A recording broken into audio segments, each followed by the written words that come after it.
Hi guys and welcome to App Guru. In this video, I will show you how to contact Facebook chat support. To start, open your Facebook application in your mobile device. Now tap on the three horizontal lines on the upper right. Then scroll down and then click on Help and Support on the bottom corner. In here, tap on Create a Report. Then Facebook will then load. In here, you can choose whether to include in report or don't include in report. In most cases, you can tap on Don't Include. Over at Select a Product, all you have to do this time is to scroll down and then choose which product you're having issues with on Facebook. For now, for example, let's go to Marketplace.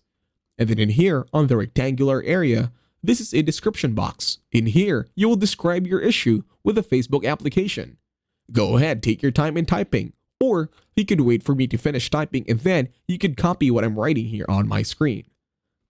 Also, you can add attachments such as a screenshot as evidence of your problem. Once done, tap on the arrow on the upper right, and that's it. Thank you very much for watching. Please leave a like, share, and subscribe to the channel.